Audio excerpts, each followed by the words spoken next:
All right, everybody. Hello. Good morning. August 12th, 2024, 86, 85 days, not sure, till election day, but really much, much less than that because early voting starts in North Carolina and other states in less than a month.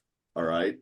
So welcome everybody. I'm thrilled to be joined by a couple colleagues here. Mr. Charles Mauldin, who is what we call a champion at Common Power. Mr. Mauldin is a civil rights legend in the United States, somebody who gives us wisdom and insights and just seems to know everybody who was ever part of the civil rights journey. And he's joining us from Birmingham. Thanks for coming in today, Mr. Charles. You're welcome. Great. And Ivory Kennedy, professor at The Ohio State, a faculty member, a staff member at The Ohio State University, and part of our Educators for Democracy leadership program that we're just thrilled with, and an expert on the topic that we're going to be talking about today. Thanks for coming, Ivory. Yes, sir. Thank you for having me. I always feel like this host, like, thanks for coming today. It's really great. Okay. Mr. Charles Douglas will try to join us, but Charles is in Wisconsin and it's got some great stuff going on today there so it's a hit or miss whether he'll be able to join us. I want to talk today about patriotism. Okay. And I want to talk about the way in which Kamala Harris, as a woman of color, an African-American woman, a Southeast Asian American woman, and a woman, is the way in which she's talking about patriotism at the top of the ticket. I want to talk about it in the way that she, as the standard bearer, the torch bearer for the Democratic Party, what it means for her to be talking about patriotism this way. And I'm going to show a clip here in a second from a speech, one of the speeches she delivered, and this that she delivered in the last couple of days. But here's a couple of contexts just to set us up here.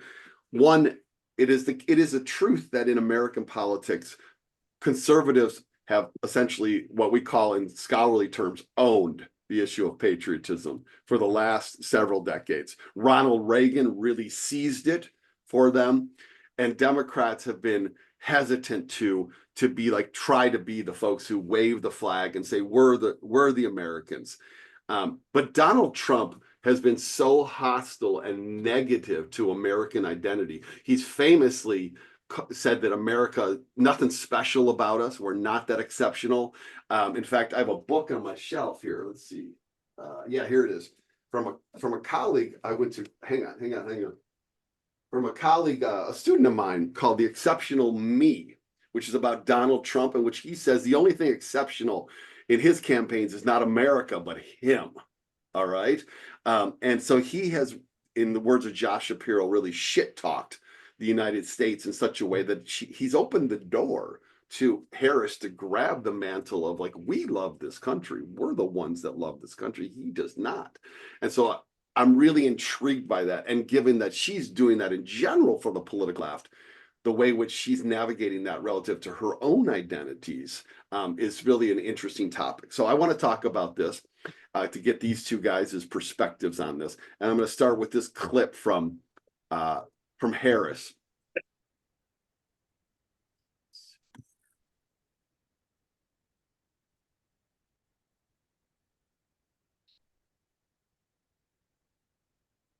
This is in one of her speeches in the last couple of days. Let us be very clear. Someone who suggests we should terminate the Constitution of the United States should never again stand behind the seal of President of the United States.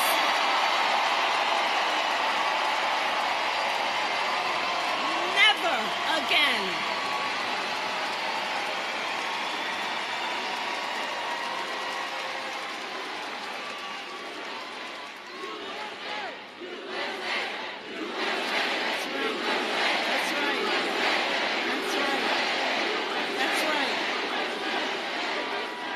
What we stand for as Americans. And you know, it all comes down to this. We are here together because we love our country. We love our country. And I do believe It is the highest form of patriotism to fight for the ideals of our country.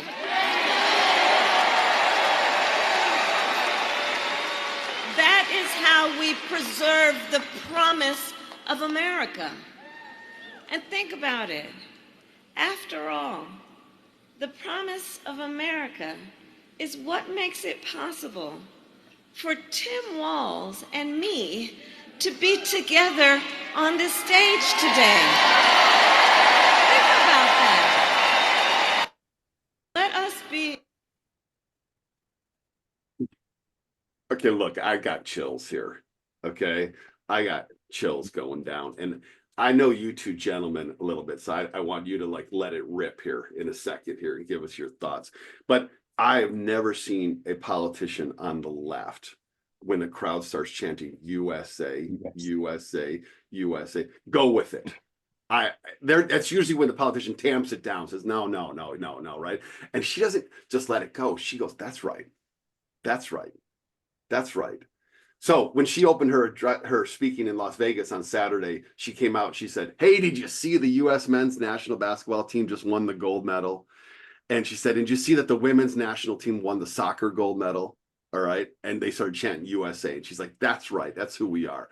And then when she got off the plane last night back at Dover Air Force Base in near Washington, D.C., she came off the plane and she had on a USA jacket. All right. She had on a Team USA jacket. And so I just want to open the door to you two to say whatever the heck you want about this moment. And Ivory, because you teach about this stuff, I want to start with you. And then Mr. Charles, I want to go with you and your long arc of kind of thoughts about this. Sure. Well, I'm fired up. I think if we go back to what she said, it's about the ideals of the country. It is about the ideals. I can't imagine George Washington. I can't imagine John Jay. I can't imagine James Madison endorsing the idea of terminating something that they fought relentlessly for in the 16 and 1700s.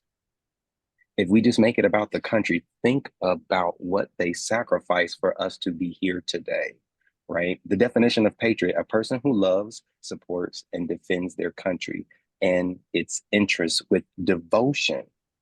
We don't see that from the other side anymore. And I grew up not thinking that it was cool to claim being American, being a patriot, because it was a term that has been hijacked for so long. But I proudly say USA, USA when I get fired up, because she's right. And her continuing to say, that's right. When Tim Walz made his comment, she mouthed, that's right. When they're saying USA, that's right. She's making it okay for us to be okay with who we are. We are more American in terms of what was written on that Constitution than what they could have ever imagined when they wrote it in the first place. But that doesn't make it less true. It makes it more true. It makes us closer, or gets us closer to that more perfect union. I don't think they intended it to be this way, but I always go back to Thomas Jefferson's abolitionist writings. He knew something was wrong. They knew that they couldn't keep this for forever, keep that type of system going. So for me, it is, I don't know, I feel like I want to run through a wall right now and just scream, because I'm so fired up, because people like Mr. Charles are able to witness a Black woman who is also, South Asian descent, leading the charge to such a monumental moment for just America. This is not about politics. This is about the country. It's legitimately about the country. I would be okay if the other side said something about lowering prices and gave a policy for that, or at least gave me some type of hope. But this moment right now, like I say, I'm pretty fired up. So I'm interested to see what you have to say, Mr. Charles. Yeah. I agree with you. I'm fired up also. And what is significant about what she represents is sort of a continuum from what we started in Selma. I was a part of Bloody Sunday and Turnaround Tuesday and the march from Selma to Montgomery. poor people, Black people in America coming and asking for the right to be accepted in the democratic process, to express our patriotism by the ability to actually participate in being citizens. That's what Selma brought us. That's what democracy promised us. And that's what the promise she was talking about. And in Selma, we began to open that up. And what's significant about hers arrives Obama too. It's the evolution of like, uh, democracy has been a struggle forward for every immigrant group. And it has especially been a struggle for us. Uh, we are still in the process of making democracy work. And it's didn't start in Selma. It started with the first slaves getting off the ship and asking for human rights, you know, and it went through different phases. And we see it, and Black women, and this has to be said, have been the most the most strongest advocates of democracy in America, of participating and becoming, supporting patriotism in America. How more patriot can you be than to actually put your life on the line, your security on the line, your heart and soul on the line for something uh, more vague and nebulous as what we call democracy. That's what we've done. We've given the most and we've gotten the littlest. And to see Kamala Harris talk about the promise and realize that, like, I was a part of that in Selma, and she is a part of it now, gives me what real patriotism, what is happening with what patriotism in America is, that like we're seeing what it really means. People making sacrifices to simply be a part of what we were given a right for before. And it's, there are no words to express that, and we were going to talk about,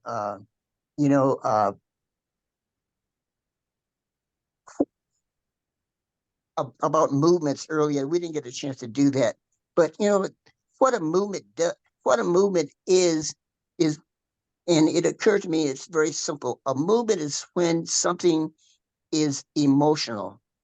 You feel it. And that's what Kamala Harris is expressing now.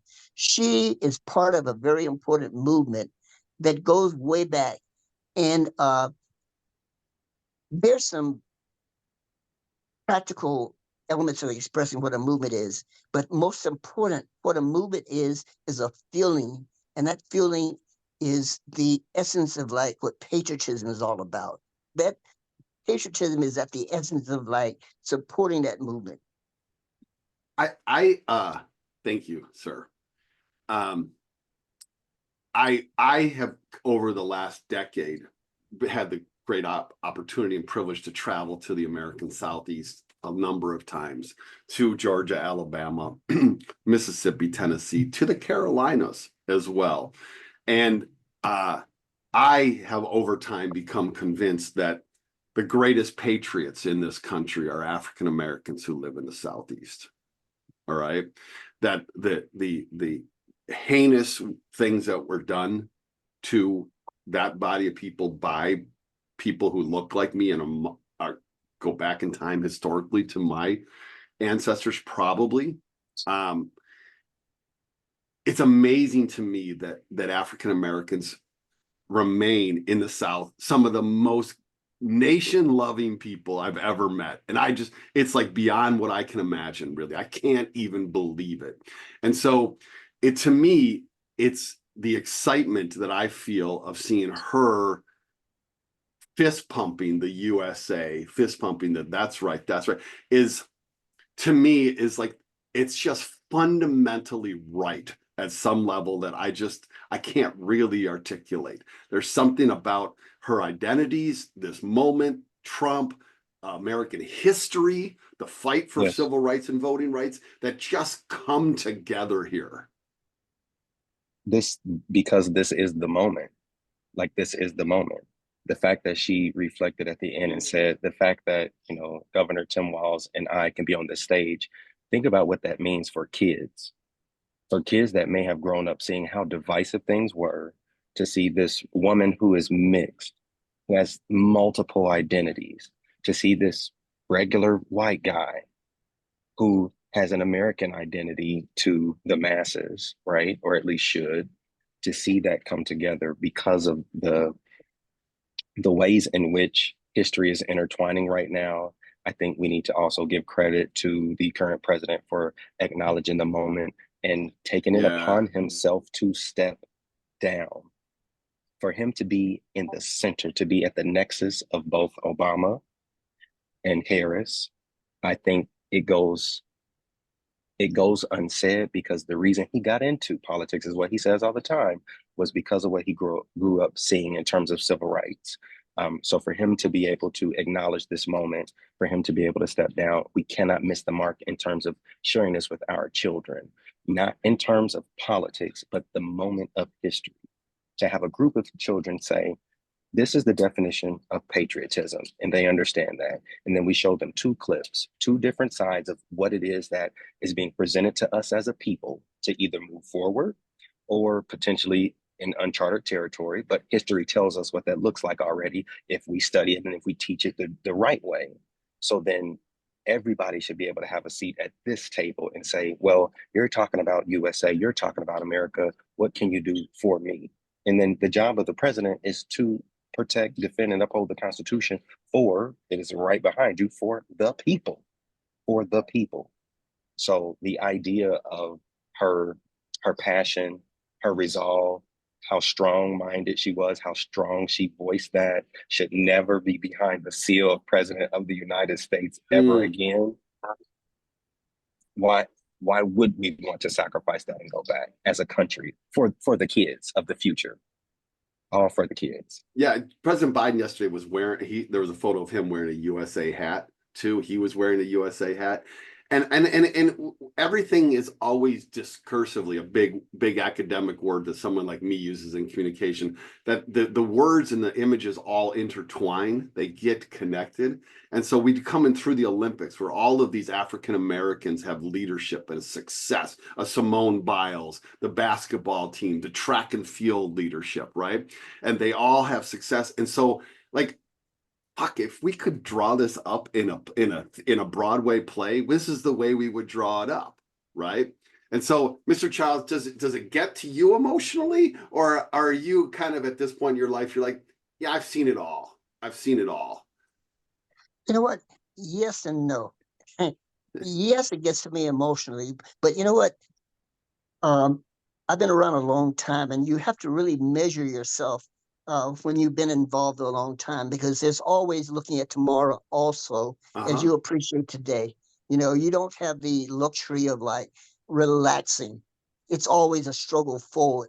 But what is very important about what she brings to the table is that, on one hand, patriotism for us has been very real. We feel it in our bones, in our soul.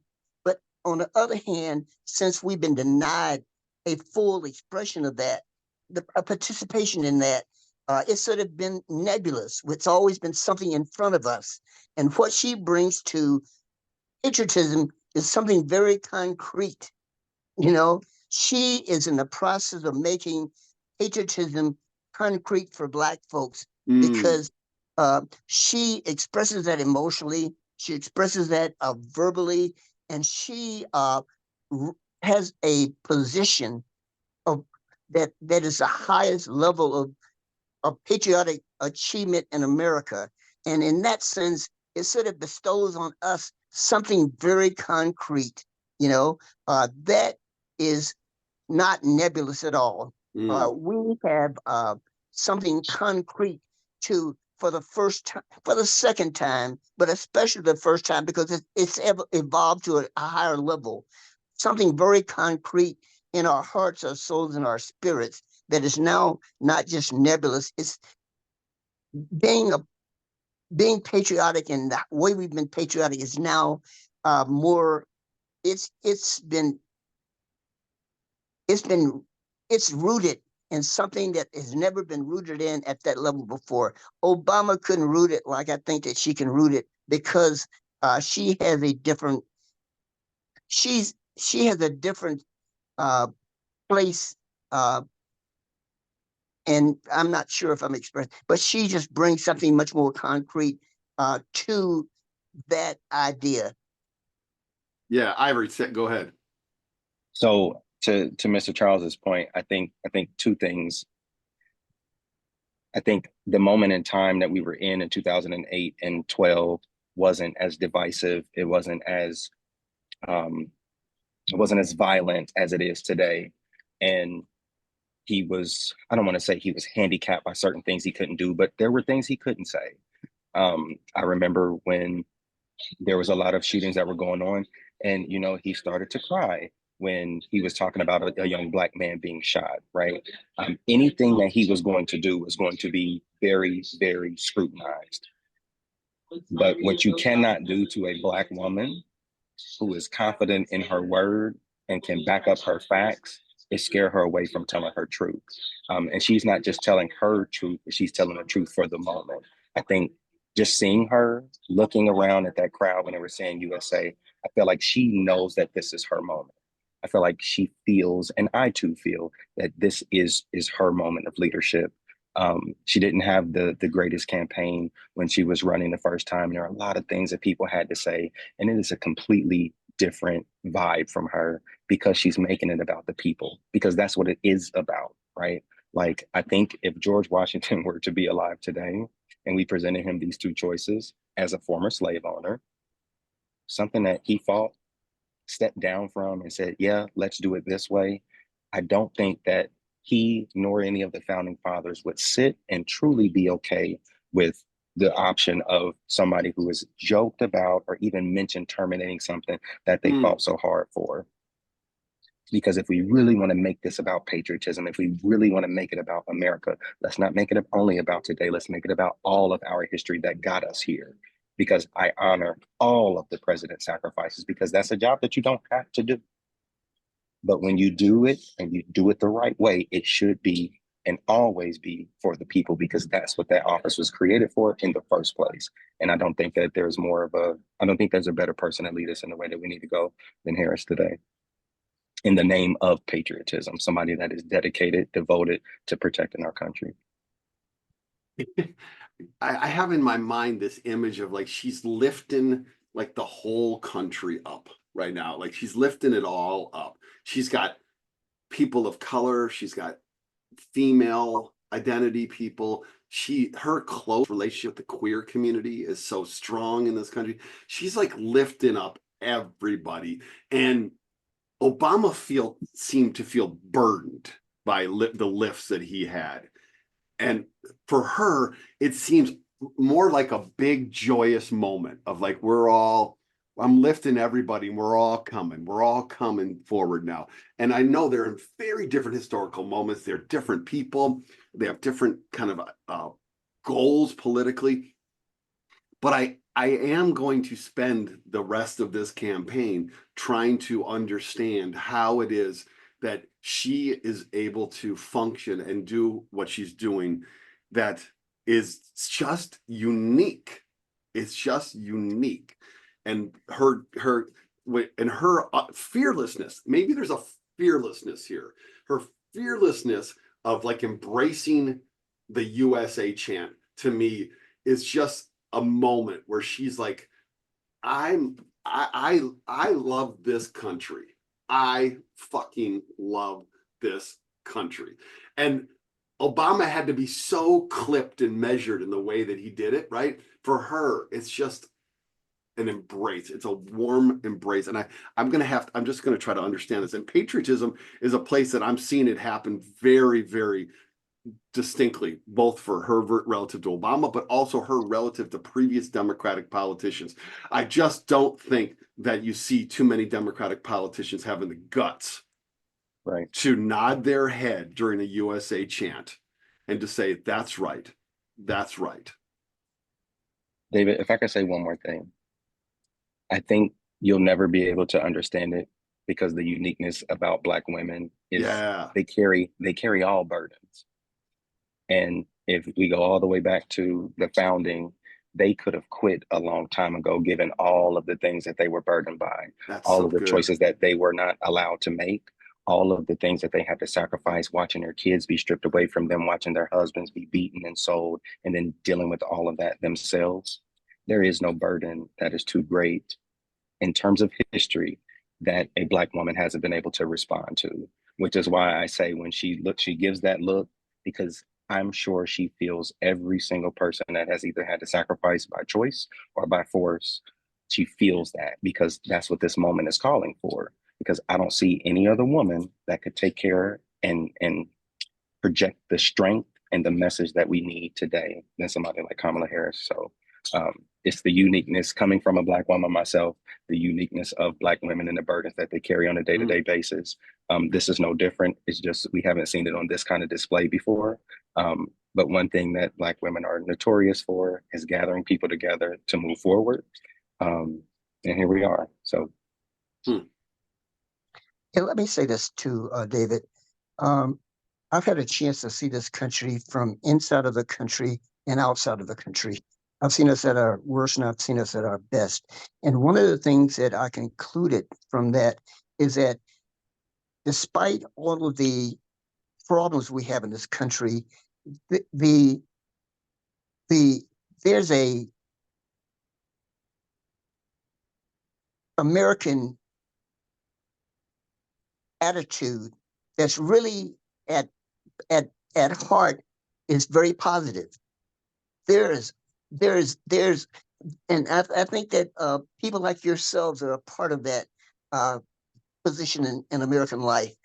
We fundamentally believe in the light, and the reason a movement like this can occur, and it is a movement, it's bringing together and really lighting up what already exists in America. It just has to be tapped into. And every once in a while, every 30 or 50 or 60 years, we tend to tap back into that and it becomes dominant. And movements occur because it's the essence of like what America is all about is really a positive, enlightened attitude toward human beings. And what we're seeing now is the better expression of that essential part of what it means to be American. With all of the problems we got, every once in a while, that light flares up again, and that's what's happening right now. And that is giving her an opportunity. And I tell people all the time, like, being Black is one thing, but like, we're all human. And every once in a while, that human light in America shines, and that's what's happening now.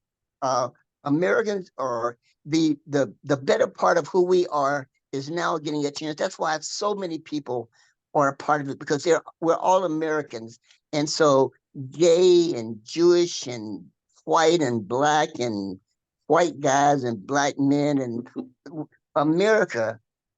The essence of what it really means to be America, the best part of what it means to be America, is now expressing itself, and that's what happens when that whatever moves us that's moving us now takes precedent, and that's what's happening now. It's bringing out the best of who we are, and I've noticed for a long time that that's always been there. It's just it ebbs and flows given Trumpism or given segregation or given other types of oppositions to that light being shown in the way that it can be done. That's so good. You guys, thank you so much. I'm just I'm just getting so much value out of this conversation. I really respect it and I appreciate it. And then I want to turn to as we wrap up here, to the people listening to this podcast. Folks, we get a chance to participate in this. We get a chance to join that march. That's what we get this chance to. All right. This is a moment when we in our lifetimes get to be part of this. This is amazing. It is a gift. It is literally a gift to all of us to be part of this. We talk at Common Power about time and treasure. Why would you not want to do that right now in this moment? If this is what we're fighting for, democracy, and you're sitting, in my mind, we're like sitting on the side of the street and a parade's going down the street, and the people in the parade say, come on, join us out here. All right. And we look at each other, we're like, should we? And we're like, the answer is yes. Yes. The answer is yes. We need to get in that march and David, in this movement. David, let me say this. You know what? We're as lucky as those of us who were part of the movement in 1963, 64, 65. There's a movement going on. There's something very special happening in America. And we ought to be glad that we have an opportunity to be a part of that. And we would be foolish not to jump in with all feet and all hands and everything was swelling. There's something very special happening in America. And to miss that is to miss a historical event that you'll never get a chance to be a part of before. I've had people tell me, I wish I'd been in Selma. Here's your chance to be in the equivalent of Selma, because this is the next movement. And we can't, if you miss this, you miss something important. Thank you, sir. Thank you, sir. I'm going to close us up here I want to play Harris's speech again, those remarks, because I want us to hear those again as we exit out of this podcast. Thank you, Mr. Charles, for your heroism, your courage, your leadership, and and over time giving Common Power your heart and your mind. Thank you. And Ivory, man, to get to know you and to have you be part of our Educators for Democracy team and all that you contribute, it's my privilege, man. It's great to have you as a brother, as a colleague in this. All right. That's awesome. USA. USA. All right. Let's go. Here we go.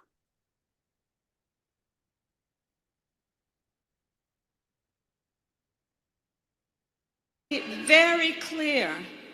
Someone who suggests we should terminate the Constitution of the United States should never again stand behind the seal of President of the United States.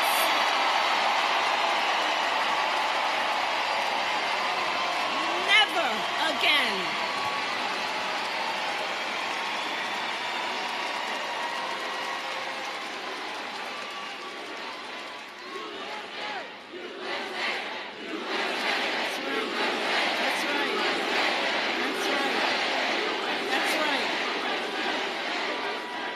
What we stand for as Americans. And you know, it all comes down to this. We are here together because we love our country. We love our country. And I do believe it is the highest form of patriotism to fight for the ideals of our country.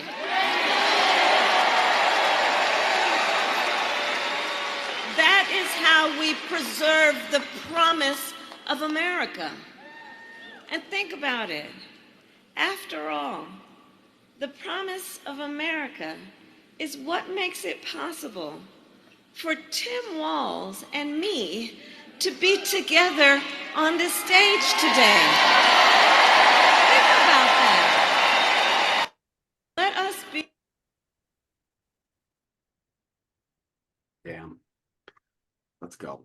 Hey, gentlemen, thank you so much. All right. Let's go. Let's go. Have a good day. Yep. Bye-bye.